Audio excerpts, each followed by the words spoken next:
my gosh. Not again. You know, people are going to get tired of seeing us do that. They're going to be like, what is that? That's going to be like a tradition. Like, everybody has to clap when they come on Racing Incident. Okay. Hello. Okay, so. And fine, I'll just do it again. This is now a tradition for sure. Hello, and welcome to Racing Incident, a Formula One and sometimes other motorsport podcast in an American accent. I'm Anna, and joining me again for already the third time since our relaunch, getting sick of him already, basically. That's it, I'm out of here, lady. Is our quasi-former producer and now frequent or infrequent, we'll see, contributor, Flip Medley. It's like when Frasier spun off from Cheers, you know, or, you know. Yes. But see, unlike that, I'm not going to plug anything I'm doing. You get all the shine. No, that's actually okay. Well, I mean, maybe in the future, maybe when you come back, you know, to hang out again, which I hope you'll do. I'm still editing the videos. There you go. So yeah, listeners, watchers, whatever you're doing, Flip's gonna be going off and doing his own very cool thing. It sounds like, from what he's told me. So, and I'm not gonna say anything more. Ooh, it's a secret for now. And you'll find out, I guess. I know what this is all about, though. I have to say, I figured it out, Flip. This is all about the fact that you want to once again be eligible to win Tweet of the Week. Am I right? Yes. Because if I can't win Tweet of the Week, what is the point? What is the freaking point? I called it. I knew it. I knew that. Once you're no longer an employee, you can win all the contests. You've made up this whole other project you're going to do, right? You're just like, no, I just want to win Tweet of the Week. That's right. Yeah. I mean, you're on to me. It's totally true. I figured it out. Okay, cool. Anyway, before we get into things, just a reminder, guys, if you're listening to us on a podcast platform of your choice and you're not subscribed yet, please do that. And of course, if you're listening on any of the platforms that allow you to give us a rating or review, please give us a good one, because you love us, right? And if you're watching on YouTube, please subscribe to our channel and follow us on the socials. We are at racing_incident at both Twitter and Instagram. Tell people about us. Tell them to check us out. Tell your friends, tell your family, tell your boss. I mean, I don't know if your boss is into motorsport, but if they are, tell them. And we've got a lot of cool stuff coming up, so we're gonna have a lot of different cool guests, hopefully, and people much better than like this guy over here. Well, I have cats. I mean, the cat. Wait, that's true, but the cats haven't been around. Oh, okay, we're gonna see the cats now. No, I see no cat. All right. It's darkness. She's a tortoiseshell, and it's dark, and If you want to be in the video, you got to come in the room. I was promised all these cats when we first, you were like, the cats are going to be walking across. There's a cat right there. Okay. I mean, she's just being a jerk right now. Camera shy. Camera shy. The cat tree's right there, so. Understandable. Someone will make an appearance if I'm like sitting here talking long enough. Perfect. Let's just jump right into it, as there's sort of a lot to discuss. First off, how did you find I feel like this is a topic of conversation for everybody, with this week being the first weekend of the whole revised sprint format. How did you feel about it? How did you find it? Okay. I am married to someone who loves MotoGP more than she loves F1, but will not confess on her F1 podcast that she loves MotoGP more. I'm totally outing her for this. So, here's the thing. I'm going to talk MotoGP for a brief second. They've incorporated sprint races at the start of every race. Right. And that's new this season, right? Yes. So, they have like 21 races, and every race is going to have a sprint. And what we've determined is that whoever is going to win the championship will be the person who does not get killed or injured in the sprint races. Literally. That is because every week the sprint races happen and guys are going like balls to the wall. They're like flying and they're hitting each other, or they're losing control and going off track. And and this week it was more carnage, more people getting hurt. We had Fabio Quartararo, who's like, an amazing rider. He wound up, literally like getting knocked unconscious at one point, and then he got back on the bike during a break in the action. So basically, imagine like you have a red flag. The riders can go back to their, to the pit, get back, get situated, and then get told like, hey, get back on the bike. And if you're okay, you can go. And they were like, whoa, whoa, whoa, no, you're not allowed. No, they stopped him because he had concussion-like symptoms, from what I understand. Okay, so did I enjoy the sprints? Well, I'm going to be honest. I enjoy the sprints in MotoGP as well because it's crazy. It's like these guys are just going full tilt for, I think it's the third of a race distance. I do enjoy the sprints. It is it's like getting the Cliff's Notes version of what's going to happen in the race. It is more action. If you don't care about pit stops and any kind of strategy, it's just go go go go go. The only real strategy was like what tires, right?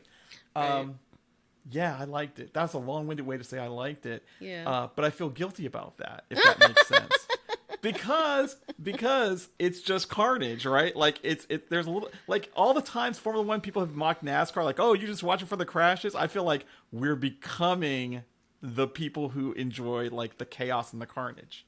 Well, I mean, I think that was Australia more so than this week. In fact, for it being Baku and everyone's usually expecting a lot more carnage here, there was very little carnage, in fact. That's true. Was hardly any. I mean, there was basically none other than Max's little poor hurt side pod, which we'll get to. Well, what can we say that hasn't already been said about Max's side pod? I mean, I think we can still say it anyway. Oh, don't get me wrong. I am. Yeah. But yeah, I mean, I don't know. I'm still like, I do think it's a tough one because I feel like it is better that the sprint has its own standalone qualifying now, I guess.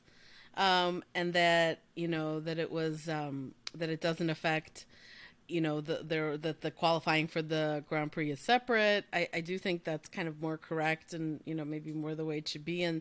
But I think, the hope though was that as a result, they'll risk more in the sprint. They'll be like, oh, we're not worried about, our grid position becoming worse or terrible for the main race. So, there'll be more risks. I mean, I guess George Russell took that on board, but GR63, my boyfriend. That's right. You must be very proud. I was about. Well, it's funny. I mean, no one's ever asked me which F1 driver I would date, and I was like, oh, well, and I'm like, oh, he's boring, and I'm like, he's boring, but apparently he's very assertive. So That's right. That's right. In fact, I don't know if you may have to reassess, your choice potentially here. Well, I don't know. I mean, I feel like that's where we align. I mean, anyone who's ever seen me sim race knows that, like, I right. channel my inner GR63. But yeah. So I'm curious, like, did you enjoy the sprint race?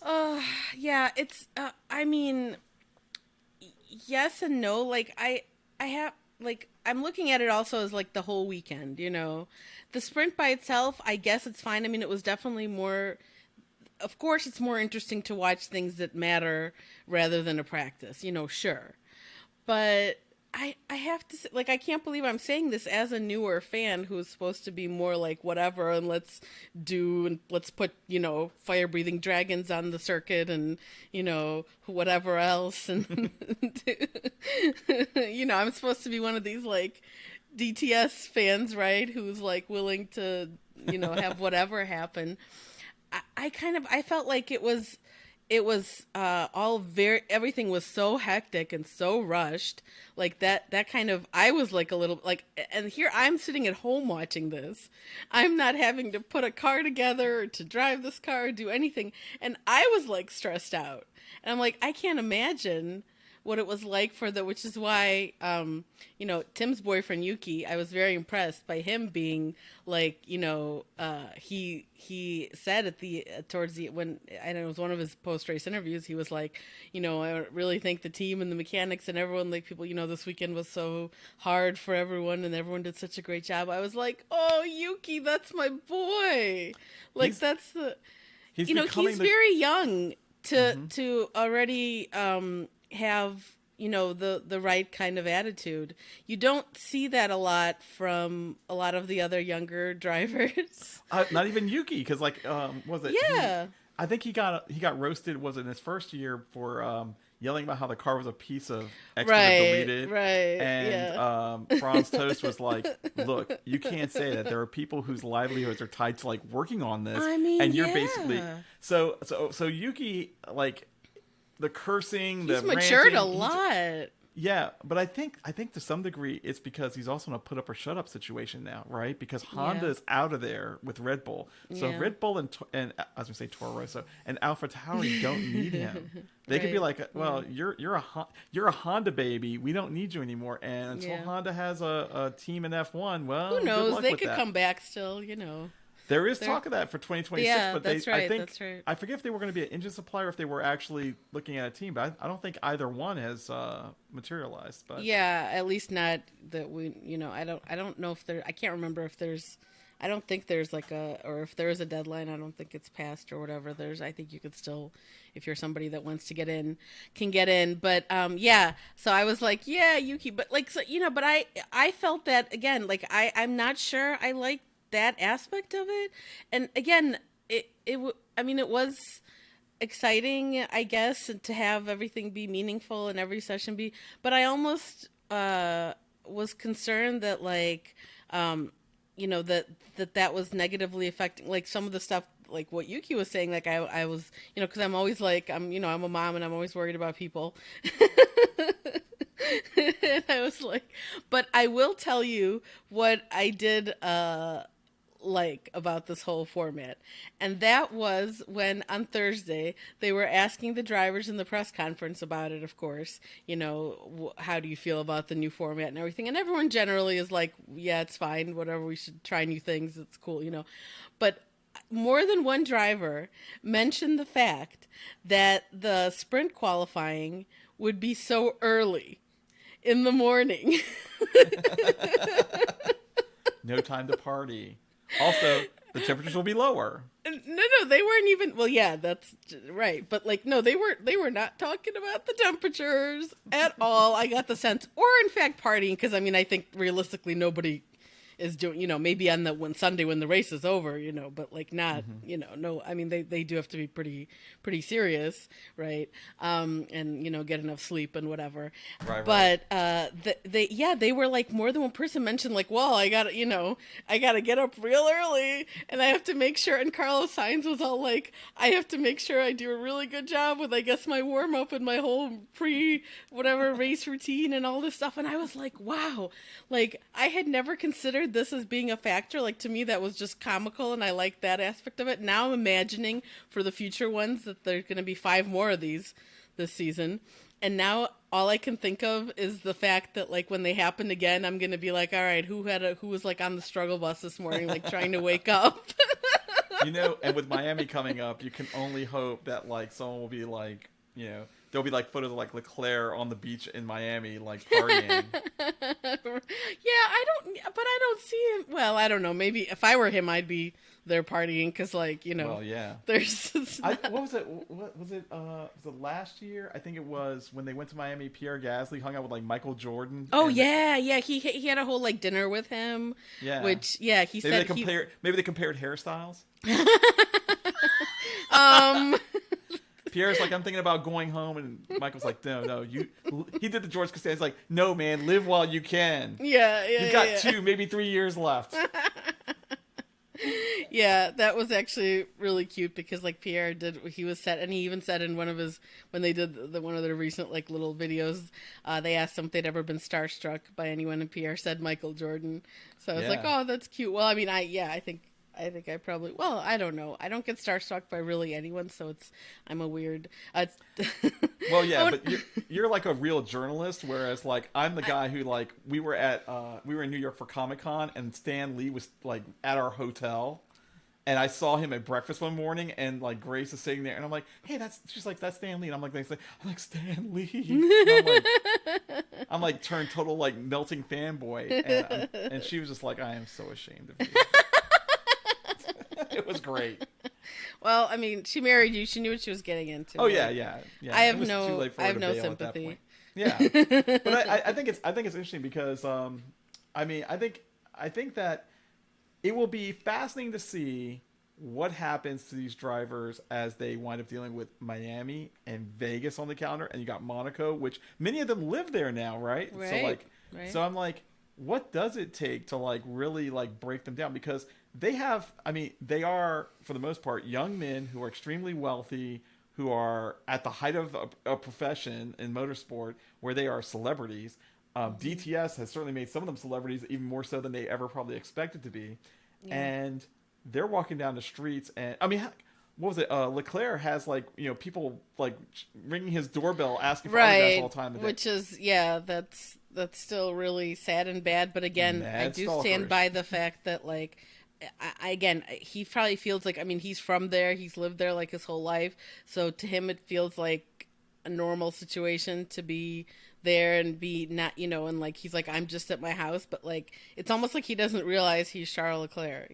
Right, right. He's just a normal dude trying to live his life in Monaco, which sounds Right, kind of right. odd. He's like, I just happen to drive, an F1 car on the weekends. Otherwise, I'm a totally normal dude driving Yeah. around in my Ferrari Pista. He just wants to play the piano and be left alone. Yeah, I mean, even with that, it was so funny. Like he's like, oh yeah, I just put the song out, and now I'm like number 6 on the charts or whatever. Like he just, it's very cute and charming. Of course, he's not all like full of himself, which is sweet, and nice. But at the same time, it's like you don't have to be full of yourself to get the proper security. Anyway, I've said all that before. Yeah. I stand by that. You have to have, anyway. I do think that if I met Lewis, I would probably not be. I'm not going to like embarrass myself. Still, I don't feel, but that might be the closest I might come to, because he's so like radiantly he's he like glows, you know what I mean? There's like you an make it aura. sound like it's like depictions of Jesus in like in like Right. medieval art or Right. is it medieval? I forget what era it is, but it's I like there's know like it a is, halo yeah. of light. and Yes, it's yes, like, yes. It's like yeah. here's Lewis bestowing the trophy upon Right. It's Here's like Lewis that. receiving the trophy. Here's Lewis winning his 100th race or whatever. Yeah, exactly. So, but I'd like to believe I can still. I've had people. It's funny. This past weekend, there were a bunch of people that did this fan project for Lewis that I actually took part in, and so we have like a group chat on Twitter where we submitted stuff and whatever, and then and there, so the person, one of the people who organized it, she's the one that went and like gave him this, or not gave him, had him sign this banner we made and whatever. Anyway, I'll put a link for people in the show notes of if they want to see. She got a really nice high quality video actually from the Mercedes videographer guy, because he was there filming Lewis, and yeah, and I mean she talked to him more than once too. It was she was in the paddock like all weekend, and so people are like, I definitely am when I'm around like people who are like real like fangirling or whatever over something. I definitely do get like the ick. But it's just fandom. Like I mean, But as long as I it appreciate that. Yeah, I'm not judging, and I'm, as long as people keep it respectful or whatever and are not showing up at someone's house, then I think it's totally great and fine, and I think it's really sweet and lovely. That the thing that for me is always like weird and strange and uncomfortable is when people talk about, they're like, oh, he doesn't have to like oh, he stopped and signed autographs, or a person did this, or they're like, they don't have to do that, they were so nice, I'm always like, what are you talking about? Because number one, like, that's, I mean, when you're a person who has fans and people who wait maybe for hours or something somewhere to see you, like, the least you could do is to sign something for them, or to say hello, or take a selfie. And it's like people attribute this kind of status to people who are famous that really is not deserved. They're doing something really cool and incredible, probably, that is making them famous, for sure, but they're not better than you or me. They're also just a person who also has feelings or trouble. They fart just like you and me, basically. I've been holding one in the entire time we've been doing this podcast. Thank you for sharing. So I have a question. I just want to interject for a quick second. Yeah. So one of the topics that came up, and you reminded me of this, talking about like, they should take time for their fans. So we were watching Ted's Race Notebook because when it's Formula One race day, of course, Grace and I go through them like we watch every bit of content. And some of it's just because we enjoy the hilarity of some of it. And Ted Kravitz is like, he is a treasure, not a national treasure. I love him. He is a world treasure. I actually haven't watched it for a long time. I used to sometimes watch them too, but there's like so little time. So fill me in. Okay, so the important thing that I was going to bring up is you're talking about people getting autographs and taking selfies with these drivers, and as Alonso's leaving the Aston Martin sort of like, I guess, debrief, he's going down a accessibility ramp, and there's these people who had just gotten like all this interaction with Lance Stroll where they got a photo and all this stuff. Mm-hmm. And they try to get Alonso, and Alonso just like blows past him, but there was a guy who had like a camera, and so I thought about two things. One is Grace has a lot to answer for. Well, yeah, because I was allowed to think. But no, the big thing was that we started talking about how she's a fan of Alonso since, she's been pushing this Alonso 08 agenda since like years before we even met, right? Because we met in 2012. No. So she's a longtime Alonso fan, longtime McLaren fan. So anyway, we were talking about this today. Alonso has this narrative around him of being a team killer and being like mean to teammates. Mm-hmm. But I asked the question, like, do you think that maybe that's a persona that we have projected onto him, and there's a kinder, gentler Alonso lurking somewhere underneath that hard candy shell? And as we were talking about this, she brought up an interesting point. The late great Kobe Bryant had the same sort of like image, right? He was an assassin. He was a killer. Yeah. He didn't pass the ball to his teammates. He was selfish, but he had to be selfish because that's the only way the team would win. Mm-hmm. And maybe that's Alonso's persona as well. He's selfish because he feels like he's the only one who can help the team win. So everything's on him. Everything's, and so his personality, the bit we see manifesting on race day is like one aspect of his personality, and the rest of it is not, axe murderer, serial killer, future like, I don't know, a war crimes criminal. He's there's something more to him perhaps. And putting it in reverse, I think that this is where I get a little bit I don't know, historical here, but like I always use the example of like, when everyone's having the debates about like the Confederate monuments, you can't delete our history, blah, blah, blah. I'm like, well, the tricky part about history is when we talk about historical figures like a Thomas Jefferson, you also have to talk about the fact that he had a 16-year-old girl essentially enslaved to him and that he was impregnating, right? Yeah. And there's no sense that was purely consensual and rooted in love because he was married to someone else who thought they loved him and he loved them. And if we lionize this person, we say, well, let's just focus on the Declaration of Independence and being a founding father and how intelligent and great a statesman he was, we're ignoring the warts. And I'm like, I think, and this is where my fanboyism is always rooted in a bit of reality. It's like, I think last week I had you guys cracking up saying that if Lewis Hamilton performed some kind of horrible scatological act in the street in front of my house, I'd still be like, yeah, Lewis, as long as it's not on my property, we're cool, right? I think that's because I don't look at Lewis as if he has to pass some sort of kind of ideological purity test. Yeah. So like him hanging out and having a party with Elon Musk, I'm like, you know what, dude, whatever. Because he's transacting in a different space socially and economically than I am. So I guess you could say I'm a fan of what I perceive of him in sport, and I'm a fan of who he is socially, but I don't ask of him some sort of ideological perfection.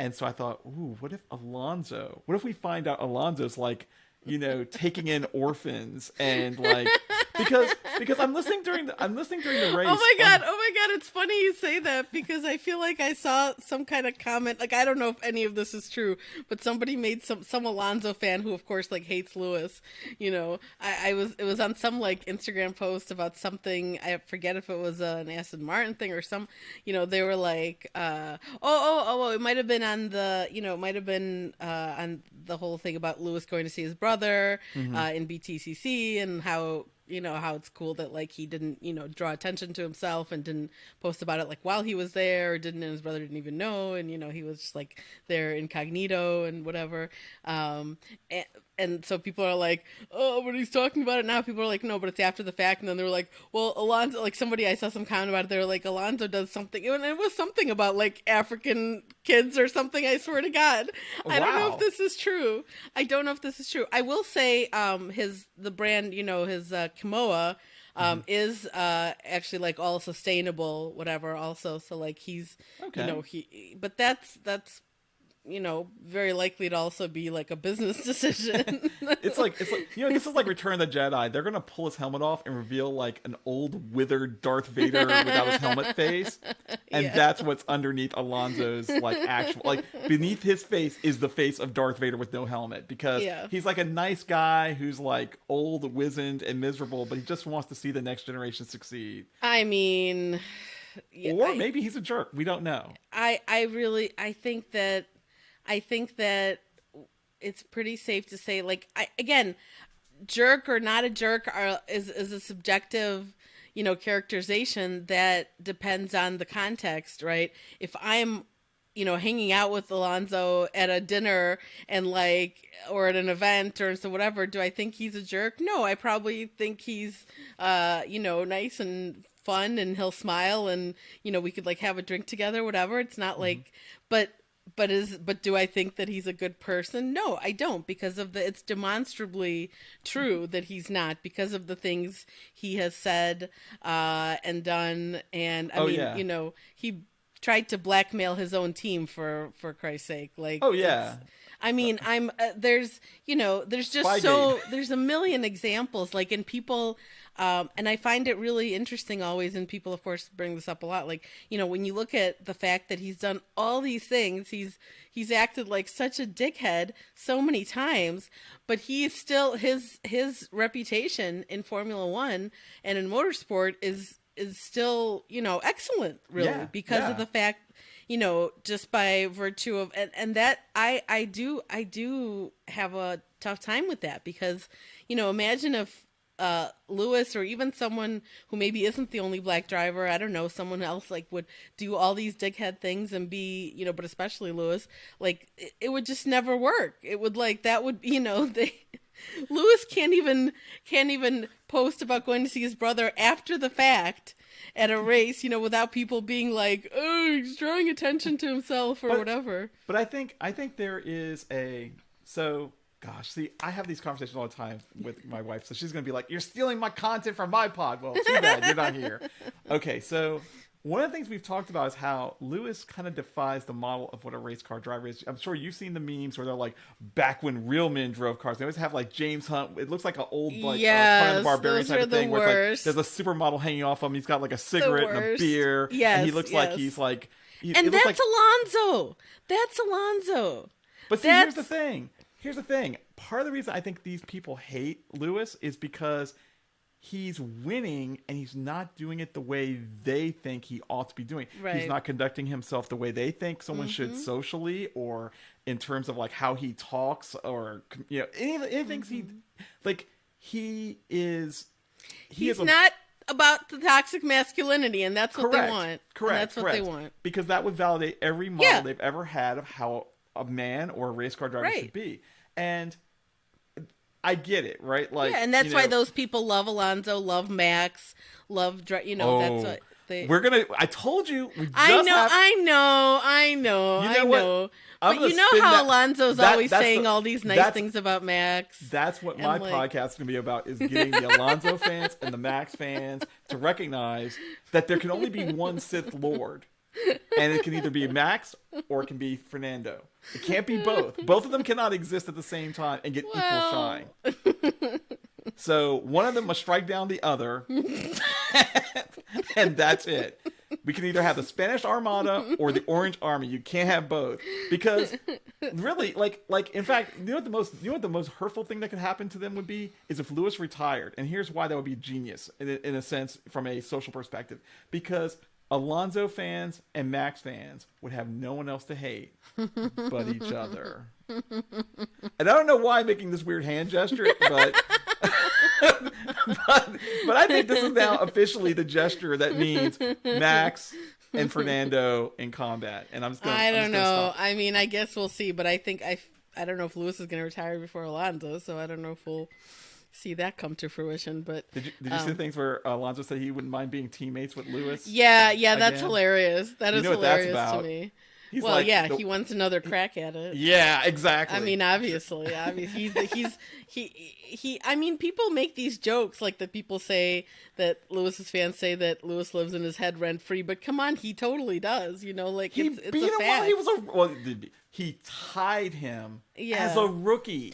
I mean, he was obviously extremely pissed off about it at the time, and is still like he says nice things about Lewis when he's got a slower car than him. Other than that, it's all this guy can only drive at the front, you know, or blah blah blah.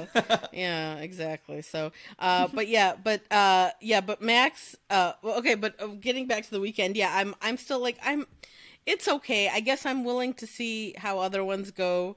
How the other 5 are gonna go this season, and I think it does. I think partially it is a matter of whether it's a good, whether if it's the right track, the right weekend for it, that sort of thing. Maybe, I don't know. Like I've heard people make all kinds of crazy suggestions about what they should do instead to spice up the weekend instead of doing this. Like people have all kinds of cool ideas. Some of them, I mean, they're really good. Like a lot, nobody was ever going to do any of them. Like I heard somebody saying that like they should do they should have the sprint, but it should be like they should put in like either the reserve driver or some junior driver or somebody, for something like that would be hilarious. But like, of course, that's not going to happen. They're not going to be like, yeah, here, go and wreck our car before we have to race. In the cost cap era. Exactly. Here's $10 million. Try not to break it. Yeah. I mean, like if you ever watch like an F2 or an F3 race, you're not giving these guys an F1 car to drive around for multiple laps, or especially around somewhere like Baku. Like, forget about it. You'll be here for end of season testing. Yeah, exactly. Like somewhere on a nice wide track with a lot of runoff. Then it's fine. But yeah, so I don't know. I'm undecided on it. I mean, and then the main race was kind of a snooze, overall too. The whole, I know Baku didn't like deliver this year, sadly. Baku is, I'm going to stereotype it. I feel like Baku is the worst place to have a sprint race in one regard. It's because it's a street course, and you have sections where it's just so tight that it just doesn't. There just is no room for error, and I think of it like Monaco with like longer straights, right? And so it just doesn't really lend itself to like good, like. It's like Monaco plus Monza is kind of it's like throw straights from Monza on top of Monaco, go. So I kind of feel like it doesn't really work for sprint races. But it's going to be with us for a while. If people didn't hear, their contract got renewed through I forget what year, but yeah, Baku is sticking around. Okay, so this is a bit of a tangent, but one of the things that caught my attention was prior to the race, I remember hearing, and correct me if I'm wrong, Azerbaijan apparently is neutral with regards to the war in the Ukraine between Russia and the Ukraine. And they have actually said that they support Russia because of their the resolution of the conflict between them and Armenia, I believe. And so Russia apparently played a role in negotiating that and sorting that out in Azerbaijan's favor. So what I'm wondering about is, given that Formula One and all of these organizations were, like for example, Mazepin lost his ride officially because of the sanctions against Russia. I'm like, Azerbaijan is kind of towing a very interesting line. But then I thought about it and I'm like, well, the Saudis and all of these OPEC plus nations are also to some degree in league with Russia. And I'm Of like, course. well, that's going to be an interesting bit of political finagling that's going to have to go on behind the scenes because, like, geopolitics always plays an interesting role in Formula One. And usually it's in the form of nation states trying to look more legitimate because they've got the Olympics, they've got the Formula One race. And I'm like, that's really what's happening in Azerbaijan, but we're kind of letting it slide in a way we don't let it slide in Saudi Arabia. Well, And I mean, what do you mean? We're going to Saudi Arabia for the next however many years. well, yeah, too, Aramco, so- Saudi Aramco is sponsored, and their signs are everywhere. Exactly. I can't even play the video game without seeing Aramco signs. I mean, they're like, well, it's in the game. It's in the game. I know. I'm like, jeez. Well, yeah, it's got to be realistic, right? And Yeah. that's how it looks in real life. So, yeah, yeah, I looked it up. Yeah, apparently, so yeah, Azerbaijan, says that they support Ukraine's territorial integrity, but they're cautious about angering the Kremlin because for the sake of their own national security. And it's complicated, I guess, because Azerbaijan is in a conflict with Armenia. Right. And so, yeah, so it sounds like they're sort of like fence sitters, I guess, in a sense. So I would say that's not necessarily as bad as, I mean, it's not like, we're necessarily going somewhere that is like, yay, Russia. Right. Probably. But, yeah, I mean, it's probably as far as the countries we go to that are problematic. I say we. I mean, we're not going anywhere. Well, China was like, hey, we've got a coronavirus problem, so we'll skip that. I guess arguably China would be the other, I guess, potentially problematic one in that sense. But I mean, they are their own I'm thing. here to say that the U.S. is almost as problematic as, if not equally, considering the states. We're not having Formula One races in Tennessee. Yeah, well, okay, but Florida, Yeah, Texas. literally. Oh yeah. This is, I mean, Nevada is like the best, I guess, of the three. That's true. So that's really not as big, other than the fact that it's in the U.S., which has many issues. But I mean, honestly, I'm always at pains to point this out to people that when you criticize places Formula One goes that are predominantly, Arab countries or Muslim countries or whatever the case may be, and you don't say anything about, Florida, about Texas, about things that could be going on even in the UK that are going on in, I mean, Hungary, like, is an obvious, that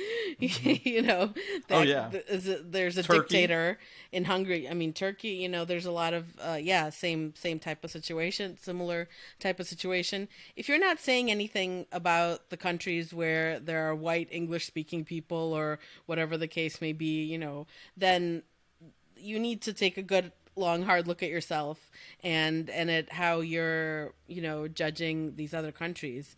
I mean, I'm always like, listen, Saudi Arabia, obviously bad. Wish we weren't going there, but that is a theocratic dictatorship.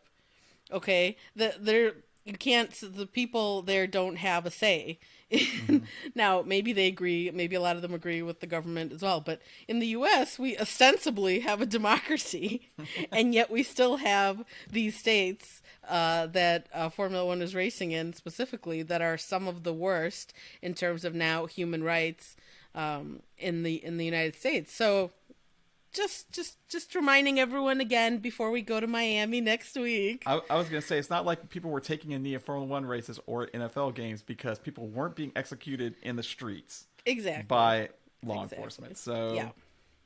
Yep. I mean, okay, we didn't kill like 89 people all at once on one day, like Saudi Arabia did. But I will say that when Donald Trump was president, he executed it was a lot of people. Because there's, state executions and there's federal executions also, which a lot of countries don't even have the death penalty anymore. And I think we shouldn't have it either personally, but but we do. And Donald Trump was all like, yes, yes, yes, execute, execute, execute. Okay, it was not as many as Saudi Arabia, but anyhow.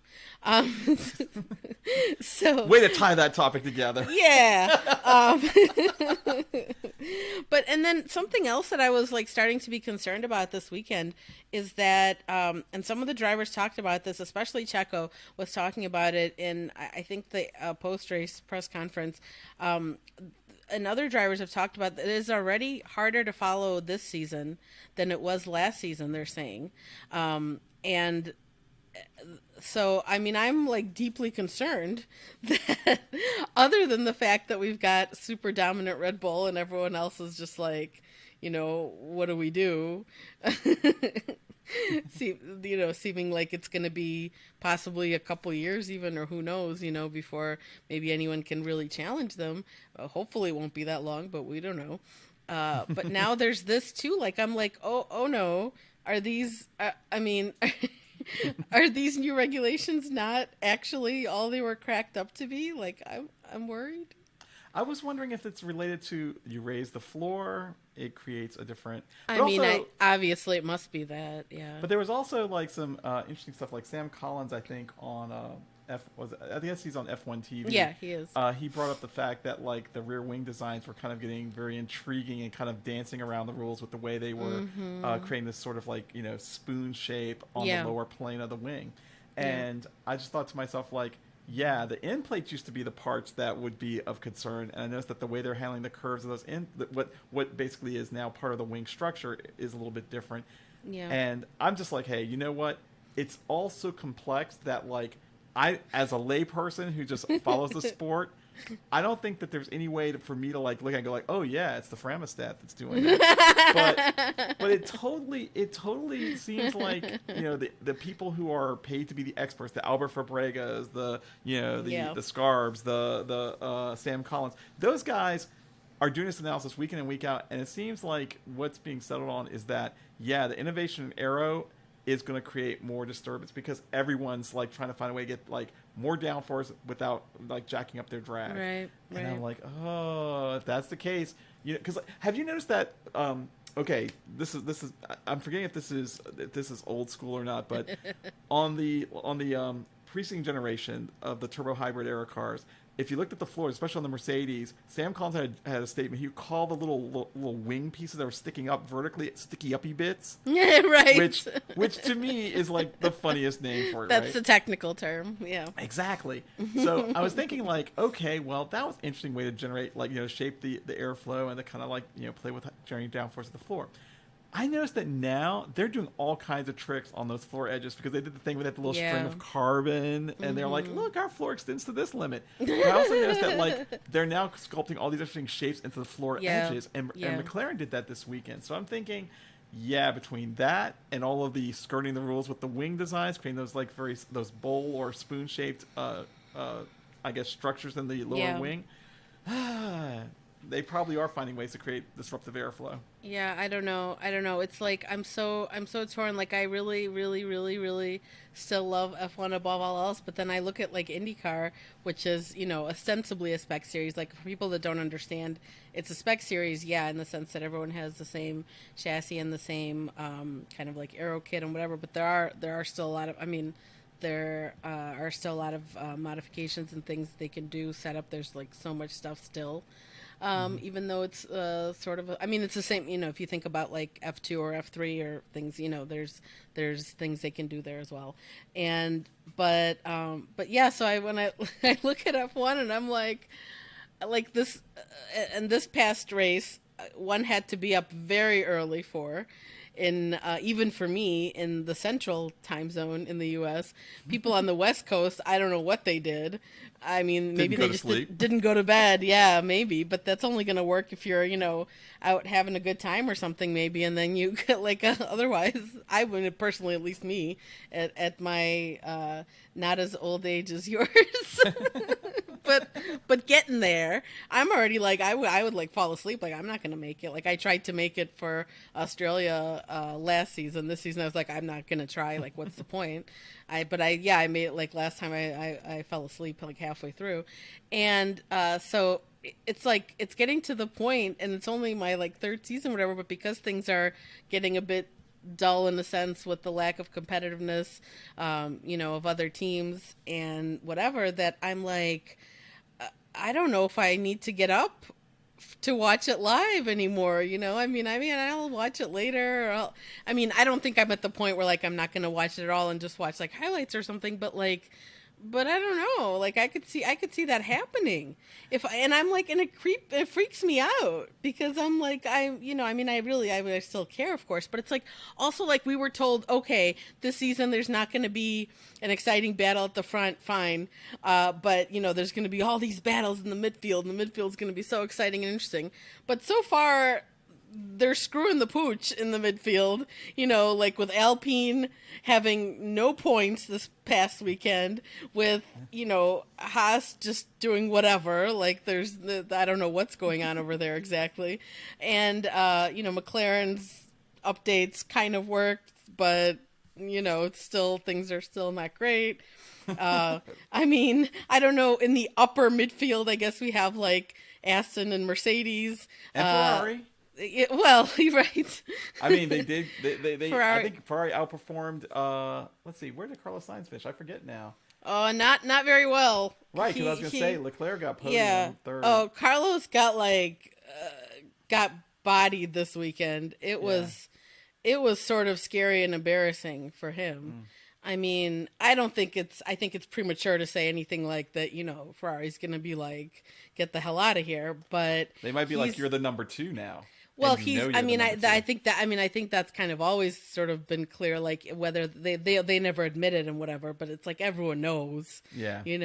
It's I think it's pretty clear, especially like last season. It was like, okay, I'm having trouble getting getting to grips with the new car, but it's like it seems to be like happening again. And yeah, maybe things are going to improve for him, but it's like he's just obviously not on Charles level, and I don't think he ever like will be. I don't think you can. There is such a thing as raw talent. Yeah. Some people have it, some people don't. You can be a really, really, really hard worker and still get to a really high level.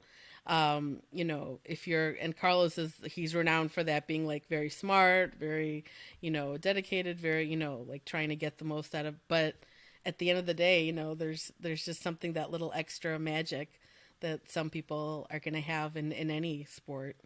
And, so I have a question for you that this will get to the crux of your fandom. So you're a Lewis Hamilton fan, right? Yes. Would you root for him? What gave it away? Yeah, seriously. Would you root for Lewis Hamilton if he were at Ferrari? I don't see why not. Like I don't have like super negative feelings about Ferrari like I think a lot of people do. It's because of the Dallas Cowboys of Formula One, right? So it's like, sometimes it's fun to hate them because they think that they're better than everyone else, but they haven't been. Right.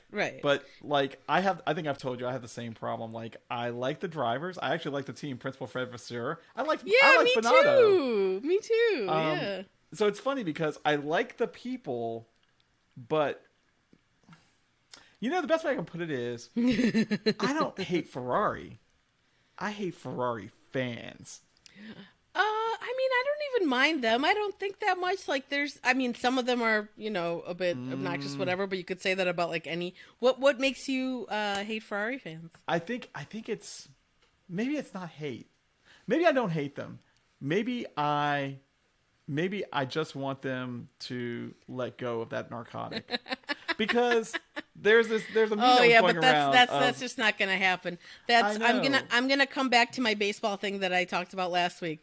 We have, again, like in Chicago, people who are Chicago Cubs fans are known for like their if you had to pick one of our baseball teams to be the Ferrari, it would be the Cubs, because people who are they take pride in the fact that they're diehard fans, that no matter how poorly the team is doing, that the stadium is packed, that no matter how badly it's going, that they're at the game, they're watching the game, they're supporting the team. Like it's very Ferrari-esque. Like I don't think there's anything you can do with those kinds of like those people cannot be dissuaded there's no, but I'm sure among them there must be some people who are like the more reasonable types who probably are like, and I know they're out there because I probably sometimes I see them on social media or whatever. I think people, they're like, I'm a Ferrari fan, but like this is fucked up.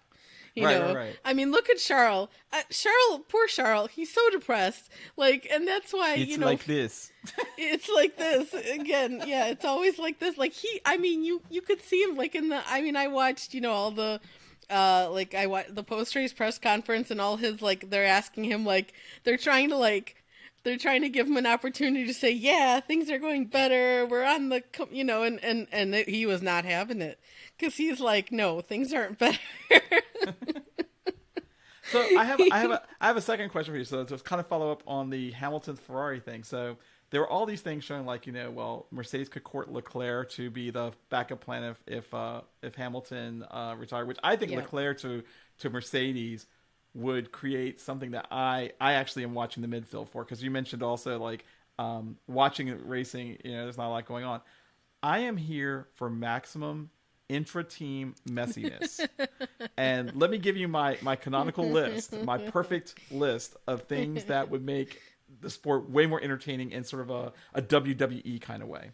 I was really hoping that Magnussen and Nico Hulkenberg, Team SMB, would have friction, but they're like best buds now. No, it's all fine now. They're they're both dads now. They've mellowed out. Yeah, they're all chill. They're like probably hugging each other and talking about how Gunther doesn't understand what it's like to be a real driver. They keep complimenting each other's hair. Nico Hulkenberg recently did a Reddit AMA. That is Team Good Hair, I believe. Let's see, the best hair on the grid. Would it be? No, it's Ferrari. No, come on, Carlos is the best. Carlos and Charles. Nobody's hair is better than Carlos. Yeah, I was gonna say Carlos and Charles, they could just be like a commercial. I don't know if Charles not in the same tier for me. No, but he'd be the number 2 on that team. Okay, fine. Hair wise, he's the number 2 on that team. Hulkenberg and Magnussen. I mean, I'm not. I don't know. Maybe it's because I'm not. I don't go for that like Aryan like vibe. I'm a little freaked out by it, so I'm not gonna lie. The swarthy Carlos Sainz type. Yeah, I'm more like I prefer, Carlos's hair is, I mean, it's famously like insane. I was gonna say, like he takes off the helmet and it like looks better somehow. Like how did there's some kind of witchcraft going on. I don't know. He probably made a deal with the devil where it's like, okay, you can have perfect hair or you can be the number 1 Ferrari, and he's like, the hair will be with me always. Ferrari will only be a short time. Yeah. I don't know. I think he would have. Well, anyway. I don't know. I mean, well, he picked the hair. I mean, if that's what happened, because the hair is unbelievable. But that's true. And it's it just yeah. I mean, I don't have any like. Overall, I don't have like negative feelings for. I feel like bad for their fans the same way that I often would feel bad for. And I'd say that they're better if I'm comparing them to Cubs fans. I'd say that Ferrari fans are actually a bit better in the sense that they may be just as deluded and just as blindly loyal, but they're not I don't get from them like what I get from Red Bull. Not all, again, hashtag not all Red Bull fans, hashtag not all Max Verstappen fans, hashtag not all Fernando Alonso fans, but a large majority. Or at least the loudest ones among them. Yeah, like Ferrari doesn't like at least as far as I've seen in the interactions I've had with people like online or whatever, that doesn't seem to be like a hostility, towards other teams and other drivers as much as you see in other fan bases. But isn't everyone nice while they're getting their ass kicked? Stop beating me. Okay, I won't do that again.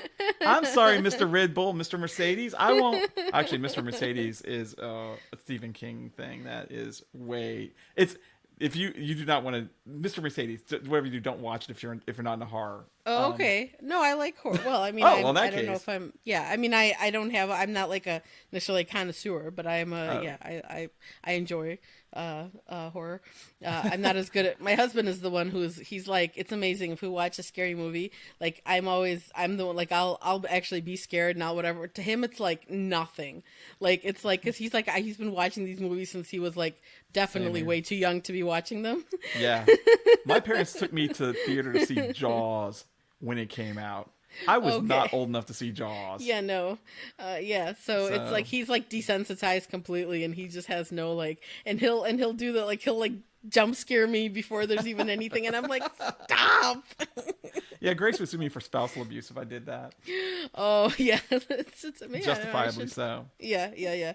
But anyway, yeah, so Ferrari fans are cool with me. You know, I really mostly just feel sorry for them. And I definitely Yeah. feel sorry for Charles. Like, I feel bad. I mean, perhaps there'll be a lot of other good, sad songs that will come out of this. But other than that, I think there's very little upside. I mean, it's just very sad, honestly, that, you know, his talent's like being wasted really there. I mean, he's still young, obviously, and there's still time, but you know, that's always the conversation is like, where's he going to go? Like, there's nowhere else to go. Yeah. Unless, you know, and for him to even to be at a position now where he has to even publicly deny rumors that he's like spoken to Toto or whatever, or that, you know, these kinds of things it's gotten to that point. That guy, he means nothing to me. I don't even know who he is. Who's Toto? Didn't they make that song called Africa? That was that was my jam. He probably knows it too. Oh yeah, he's probably like playing on his piano. Okay, so I wanted to ask you about the drama in the midfield because I look for teammates who are going to have friction because, you know, so I thought Yuki and Nick DeVries would have like a serious rivalry, and Nick You DeVries did? is not. Why? Because Nick DeVries is a Formula E. First of all, he is the one Dutch open wheel champion. I would have never recognize. pegged there to be any kind of problem there. Nick DeVries has no personality and no, you know, like No, you have- I think. Well, okay, I'll tell you what I picked up on was when they announced Nick DeVries and they talked to Yuki and they asked about like, well, they asked like basically, are you expecting to lead the team next year? He was like, yeah, but there was like a little attitude to it, and I was like, oh, Yuki. And so if you piece it together with all this stuff he's been doing, where he's like showing himself like working out and taking the job seriously, I think to some degree the presence of Nick DeVries, someone who is an established open wheel racing driver who has won a championship in Formula E, and like I was going to say, the only Dutch open wheel champion that I can root for. Okay. He came in after his amazing run at Monza last year, where he drove like 3 different cars in the course of 1 weekend or something like that, and then scored the points that Latifi never could, which, you know, that was like kicking that dude out the door. I mean, he did the thing, you know, but it's like also, I can't say that I root for him because I just don't care. He's like, oh yeah. I root for Nick DeVries only because he's a perpetual underdog, and I'm a sucker for underdogs who don't have fans who think that they're better than they are. Ferrari. Sometimes underdogs are underdogs for a reason, though. You know what I'm saying? Yeah, that's true. Yeah, okay, like, so I was. I don't see think something Nick there. DeVries. I don't think he's long for this world here. Basically, No, not unless he has a major turnaround. Yeah, okay, yeah. So here's my one for other messages. Yep. Now we know Checo and Max. There's always like we all hope that there's gonna be some kind of epic meltdown, especially on Max's side, right? Because that would be fantastic. I'm praying for it because there's nothing else to look forward to this season. It's just when Tim last week said he enjoys reality TV, and I was like, me too. I was like, yeah, I am here for a Max Verstappen meltdown like he had in Brazil last year, where he's like, you know my reasons, right? Yeah. I want him to be like the jilted lover, like on a radio call, just pissed off and angry. So here's what I'm thinking. I want Checo to crash again in Monaco on purpose during qualifying. Like, just imagine. Oh, if only Lewis Hamilton would tweet that. You're right. So my other team friction thing I'm thinking for is Oscar Piastri and Lando Norris, because I thought you were going to say Gasly and Ocon, because that's what everyone was expecting. You know, coming into the.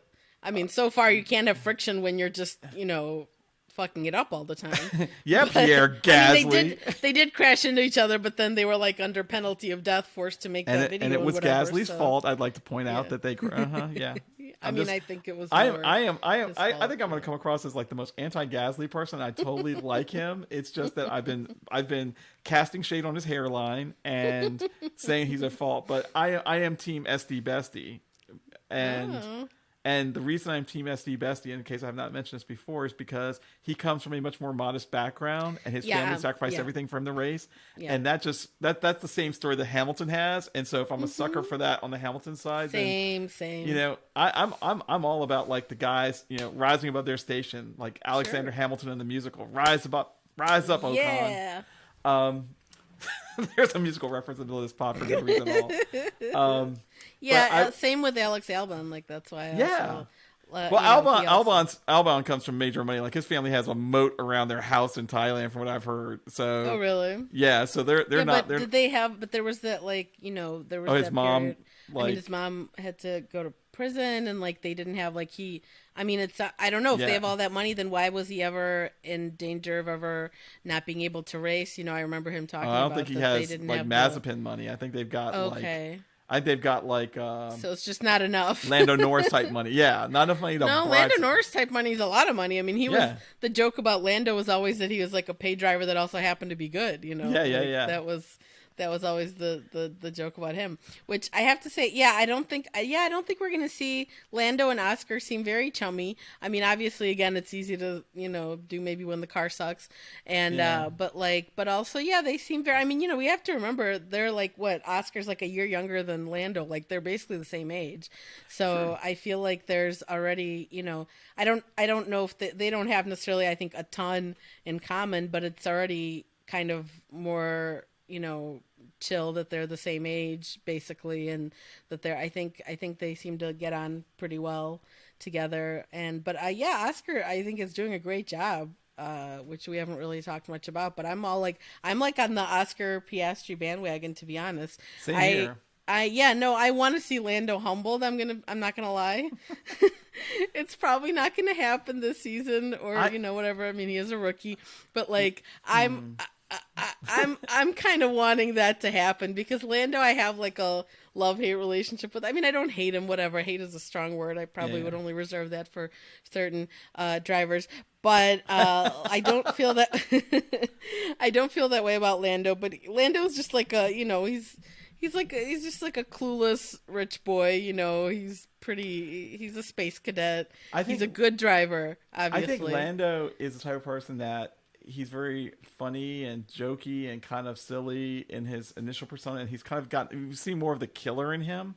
And I guess, I'm going to sound like the villain in some kind of psychological drama, but I want to see what happens when we peel back beneath that. Like, is he the same person? Like, when there's someone coming at him who doesn't want to play golf with him, like Carlos, who doesn't want to like joke around and.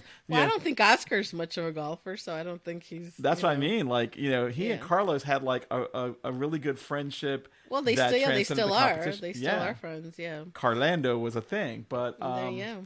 but I think Oscar, if he's given a shot, if he feels like there's a green light for him to take the throne from Lando, I think he'll do exactly what George was doing. Oh yeah, no, mark my words. Oscar is like, I don't think people understand this about Oscar if they don't know much about him, or like people know obviously his stellar junior career and all that. But Oscar, he is a stone cold killer. I'm here to tell, like, look into his eyes. There's nothing that now I don't think that's the same as the way like Max is kind of has, also you could say like a similar thing about him. Oscar, I don't think he's like the nicer version, I guess I would say, of like he's or like you could say that about George maybe too, because George is sort of that way, especially as we've seen this past weekend. But George will shank you. Oh yes. Yeah, he will absolutely. But he seems very like polite and whatever, right? Oh yeah. I heard somebody say that. Sugar. Yeah, that was amazing. I was like, what the hell even is that? I've never heard that. If you want to keep that side pod, you might want to stay on your side of the track. I've never heard that in my life. I mean, this is all we have to live for this season. This is all there is. This giant thing was made out of this, which was a racing incident. Oh wait, Kapow! but wait. We actually have sounds that we can do in the middle of the pod. I Oh, haven't even used really? it. Yeah. Oh, we'll have to work that in the future. Yeah, I mean, like, people. Of course, it was all made into this big thing because there's nothing else going on, and it's quite boring in the sense that it was. I mean, and again, I have to say, like, for people that if you've never checked out IndyCar, I'm just gonna put it out there. They have had 4 races this season so far. IndyCar, 4 different people have won the races. Okay. And so I'm just putting that out there for everyone, letting you know. I mean, that's why, like, people, I would say it's a, it's a huge accomplishment to win any race, of course, when you're driving against other professional drivers, whatever. But, like, in IndyCar, like, it's really like a big freaking deal. To win a race because it's super, super competitive, and it's a really, really competitive field. And yeah, of course, you have just like in F1 where there are certain teams that are kind of the bigger teams or the more you do have people, but it's like it's just a lot more exciting. Like, I didn't get a chance to watch. Like, I regretted it. I was gonna watch the entire race later in the day. That IndyCar had on Sunday, which was in Alabama at Barber Motorsport Park, which is actually really cool looking. It's like a track / museum. They've got there's all these like metal sculptures. There's like this giant spider. There's like this gorilla. There's all this other stuff, and they're all like kind of as part, like a driver would see them while driving on the track. Well, I mean, maybe not too much because they're busy, but they're like right there kind of by the track, so it looks very cool. I'm like, well, I don't want to go to Alabama necessarily, but if I could, I probably would because it looks very cool. But I was and I was like, I regretted it. I was like, I was like so tired from having gotten up early for this boring fucking race. And I was like, if I had just not done that, I could have watched this more interesting race later in the day. And I actually felt bad about it. So, again, check out IndyCar, like, and, check out now they've had the first episode of that 100 Days to Indy thing, which, okay, is not as good as Drive to Survive. I'm just going to put it out there. It's not as good, but I think it hopefully might have that effect for, maybe some people. Once more people see it, because obviously not everyone has the CW, like if you're not in the US, or even if you are in the US, I don't think a lot of people know you can watch it on their app like the next day if you didn't see it when it's actually on, FYI. But yeah, check out IndyCar because otherwise you're just going to see a depressed Charles Leclerc every weekend and, I have a question about IndyCar. So I've been to multiple IndyCar races because they used to have it in Baltimore. And we went out to Sonoma and we saw an IndyCar race there as well. And one thing I've realized is that IndyCar, I felt like I could observe what was going on at the track and appreciate like how different drivers took a corner differently, especially since you're sitting at one corner, so you're just watching the whole time. And in Formula One, I mean, we've been to Canada and to Abu Dhabi, and maybe it's my own ignorance because we went to Abu Dhabi when I was still kind of new to the sport, and so I could see, like, we were at a really cool section. It's kind of like the what I would call the handle of the gun, so to speak, is the track. But it kind of allowed me to see like how different drivers took the turns reasonably well, but I couldn't see the whole track because it was so large. Whereas at Sonoma, you could see everything. Well, you could see mostly everything from where we were sitting, and I was like, I wonder if that's part of the joy of IndyCar is that. For some of these tracks, you can really appreciate what's going on throughout the whole race without having to resort to the video screens. Yeah, I mean, I'm sure that is the case at some. I mean, definitely it depends on the track, like for sure.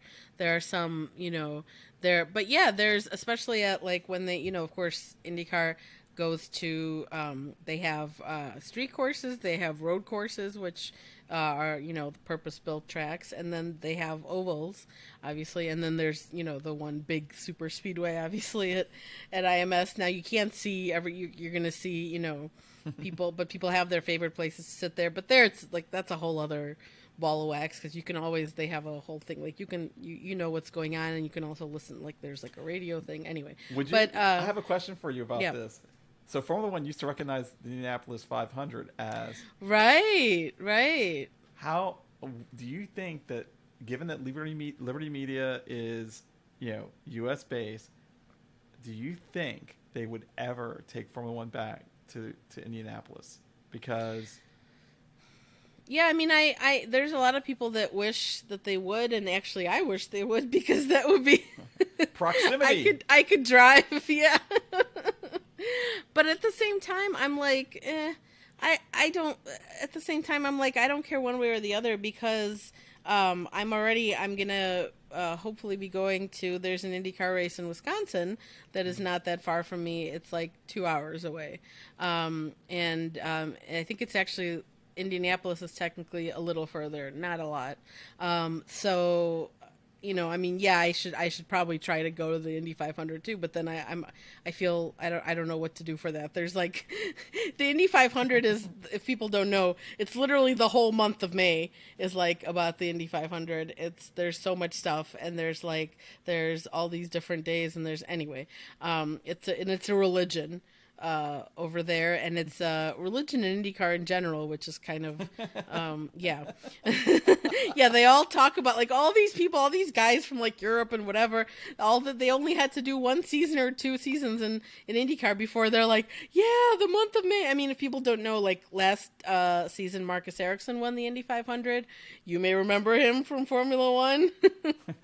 The guy, they seem to, people, I mean, Roman Grosjean was actually, he was like supposed to win this race this past weekend, but he's like always the bridesmaid, never the bride. He's had a bunch of, I mean, he was on pole for this race and he led for a lot of it. He led for a huge chunk of the race. And then, yeah, he just didn't do it in the end. And it's, I almost felt a little bad for him.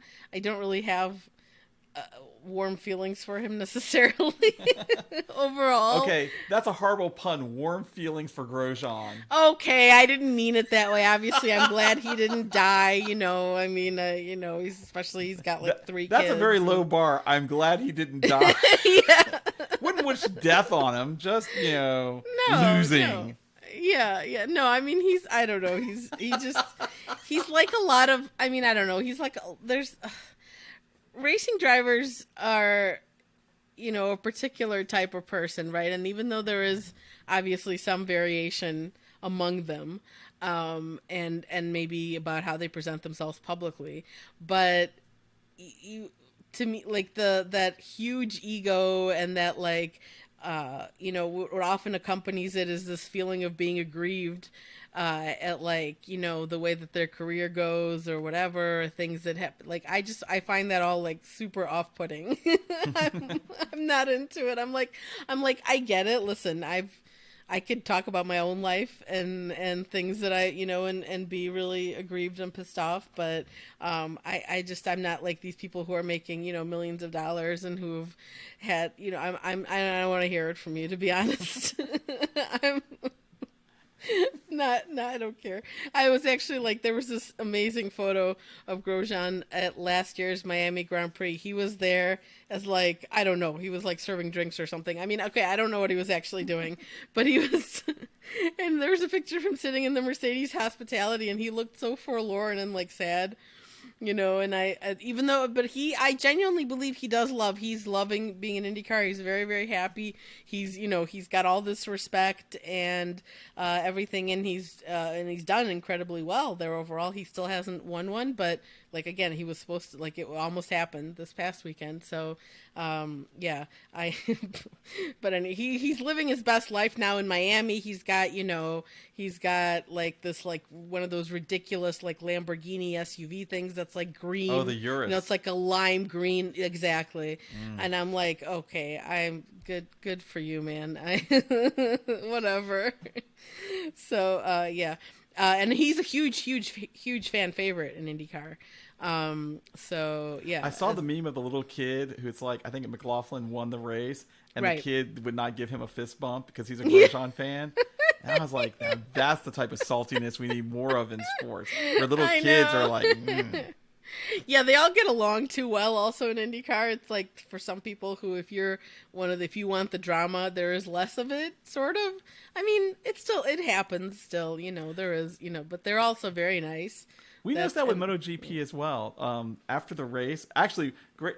We had this great exchange where we realized like the thing they need to do is what they do in MotoGP, because after the race is over, they put the podium winners in a car together. So they're all sitting three abreast in the backseat of a car, and they drive them to like, I guess, where they're going to do like interviews or what have you.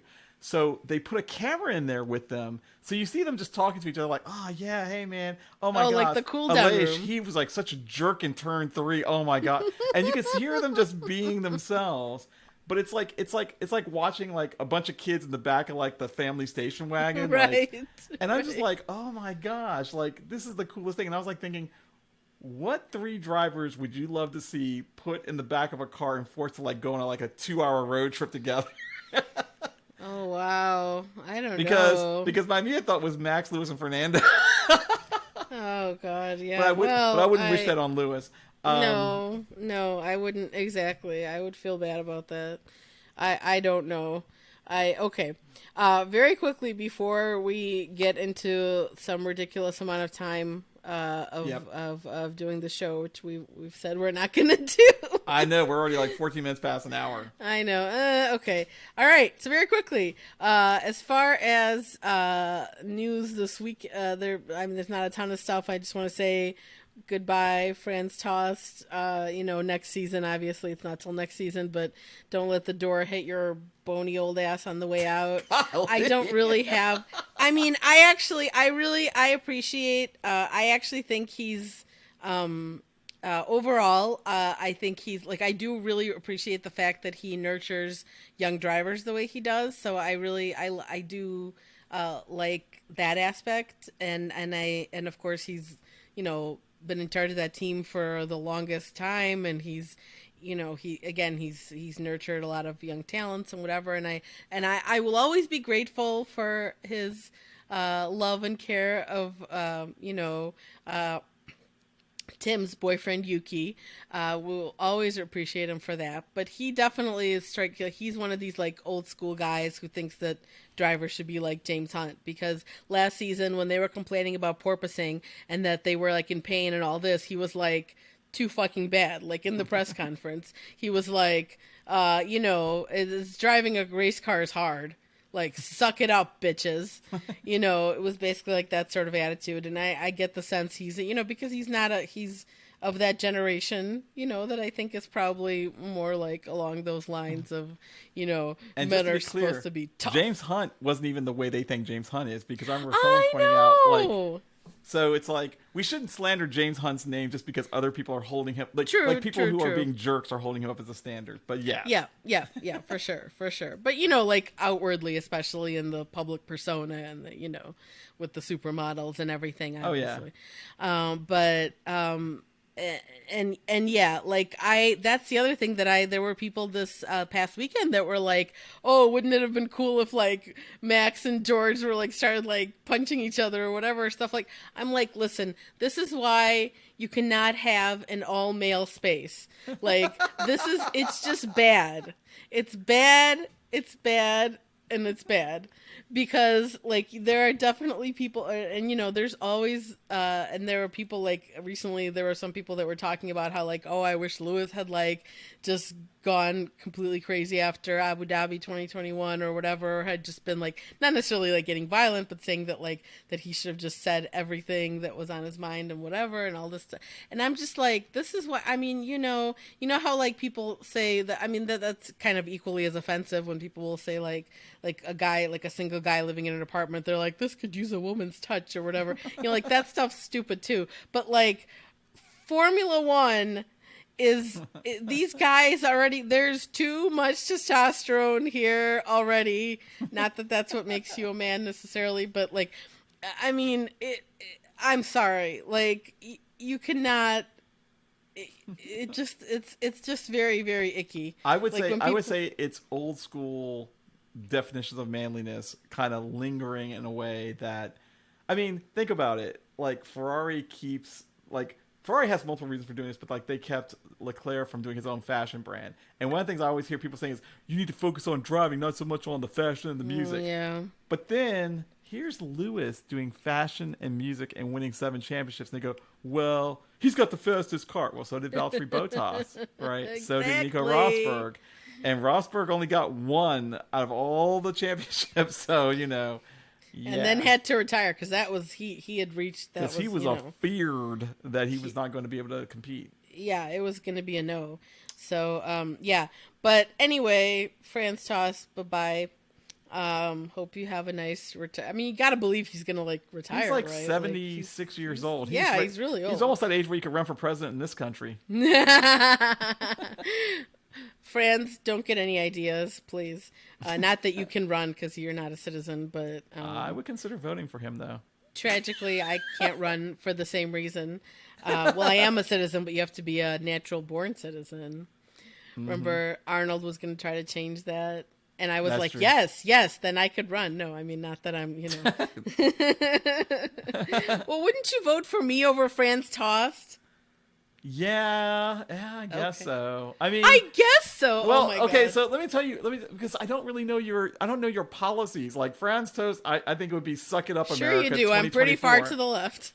Yeah, well, okay. Well, you know what? A ticket with you and Tost, so he could be your vice president. You could be the Obama to his Biden. Okay, I guess that would be fine, I suppose. But I was going to say the Trump. I don't even know if he agrees politically though with me.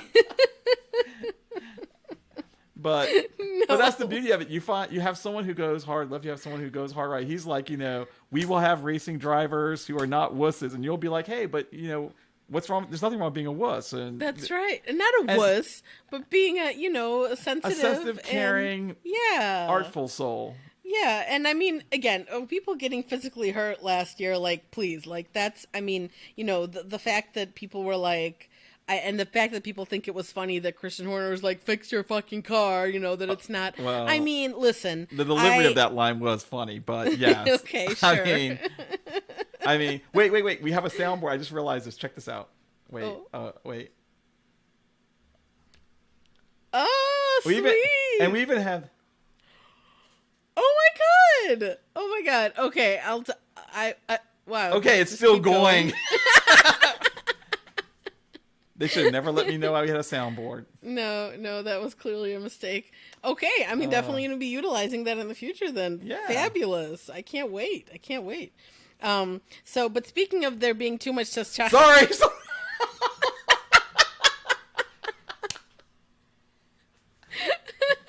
Okay.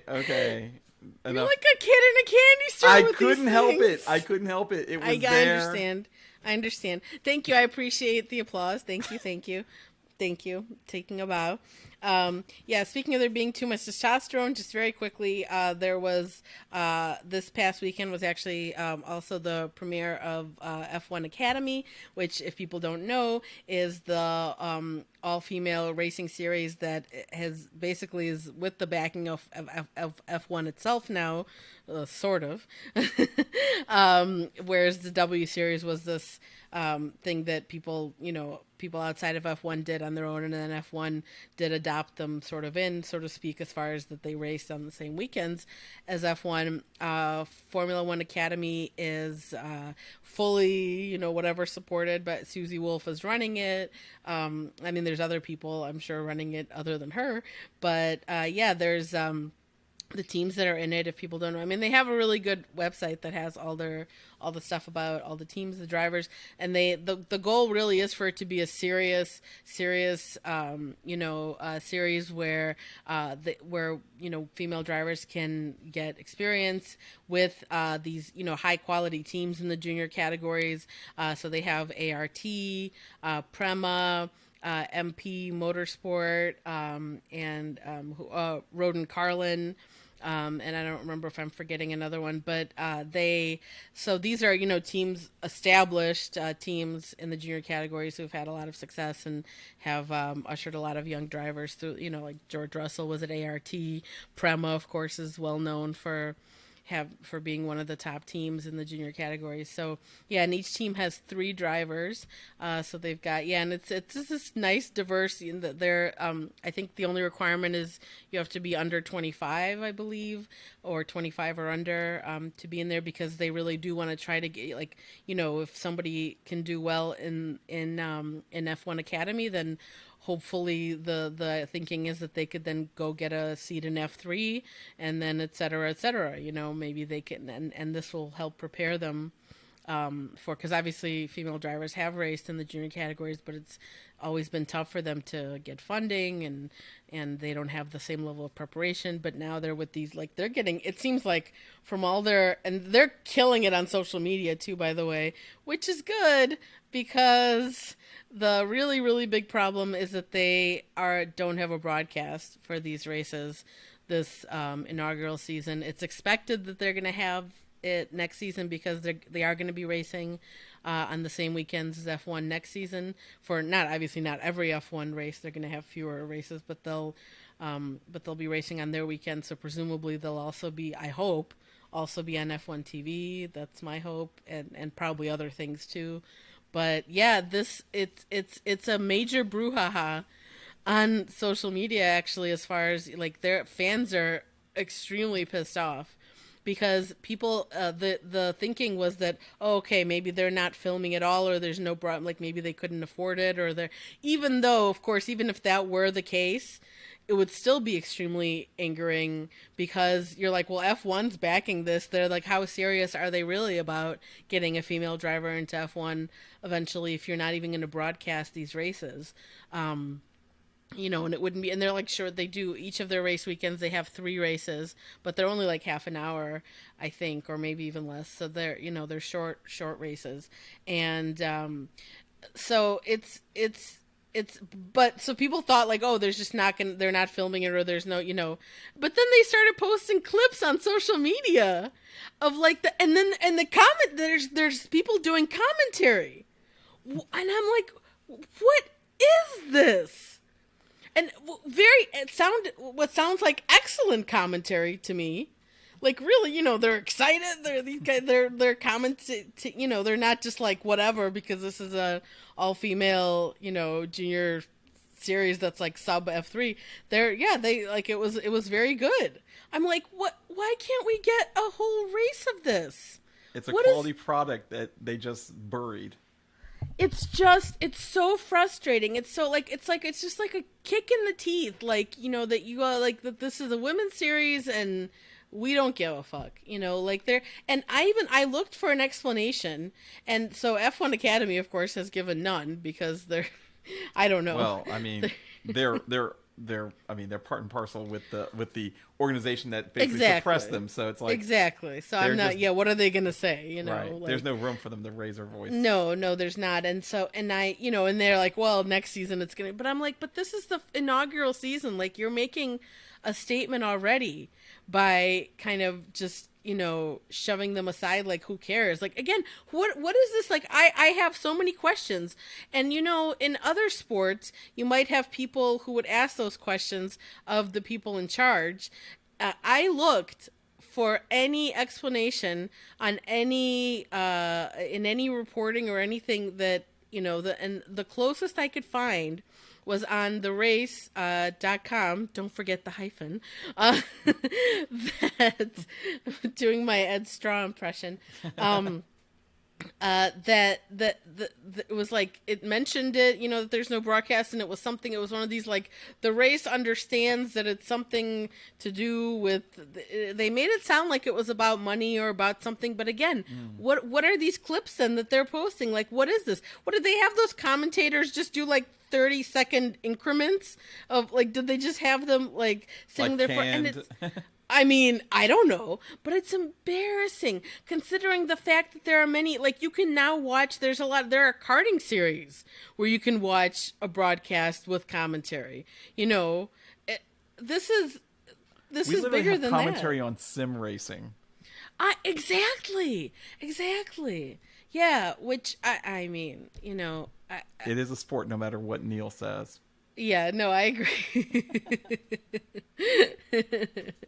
Yeah, so it's just deeply disappointing. It's deeply disappointing that nobody really cares to even ask the question or to find out why this is the case. Like what was the like? Because if that's one of the reasons that people are so upset is that we're seeing the they've promoted it heavily otherwise.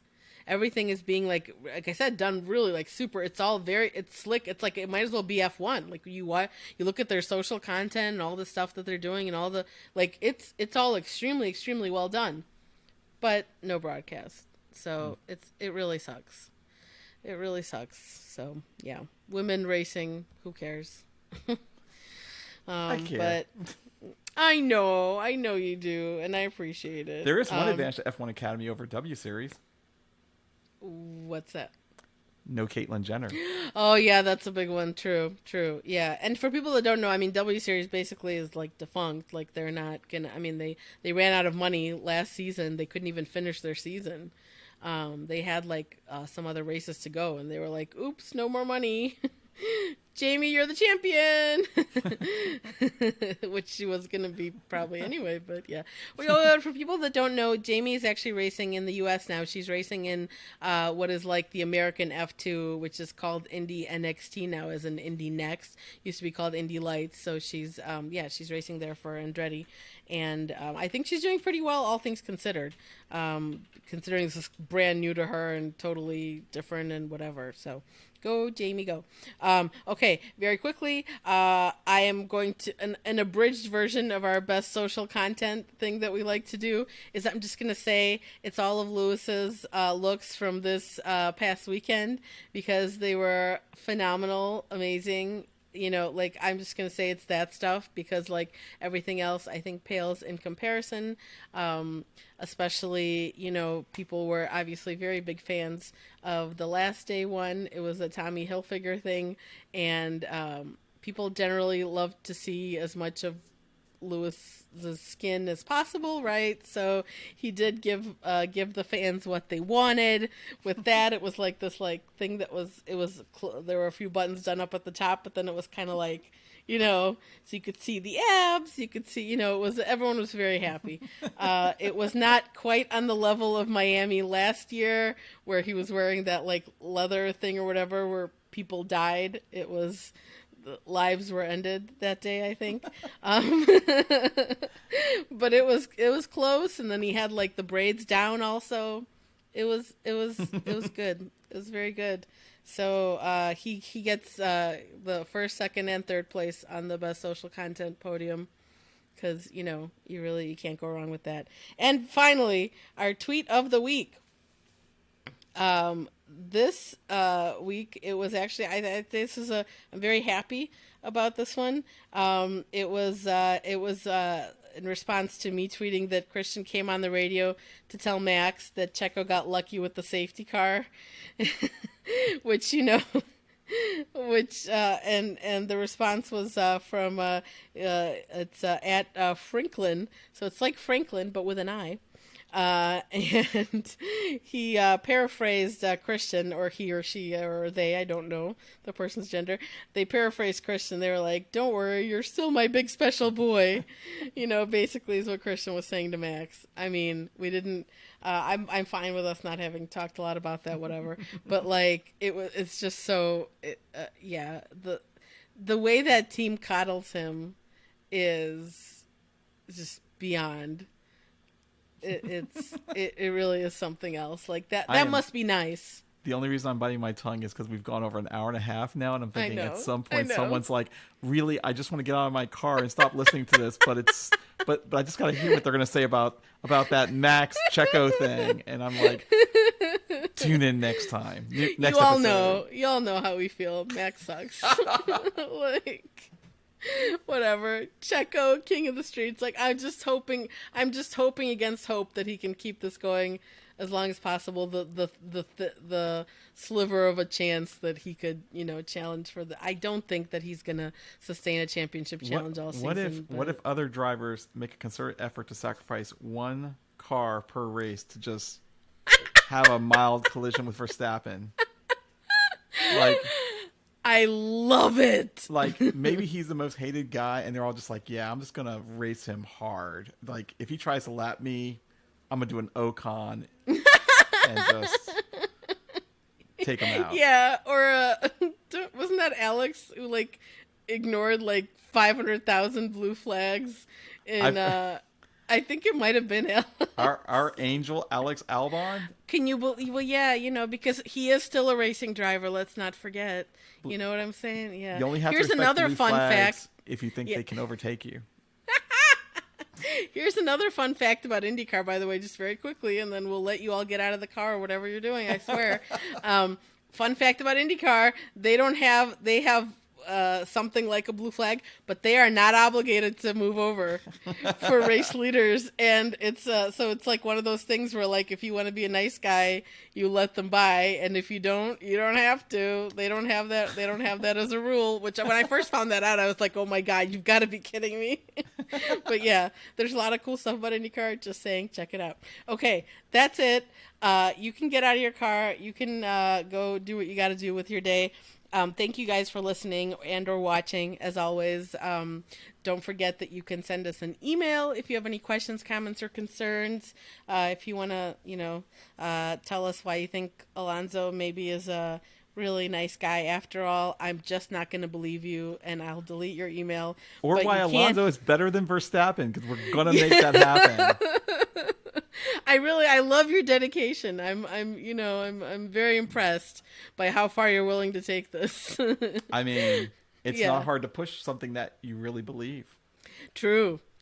That's right. When you're passionate about something, so send us your thoughts, comments, suggestions, anything you have to Racing Incident Pod. So that's Racing Incident Pod at gmail.com.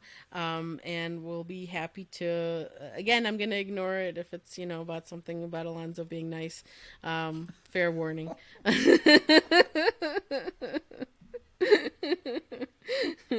Or tell us what your favorite driver would have to do for you to stop being a fan of theirs, maybe, since we've been over all that a little too much. And that is it from us this week. We will see you guys next week after Miami. That's it. Bye.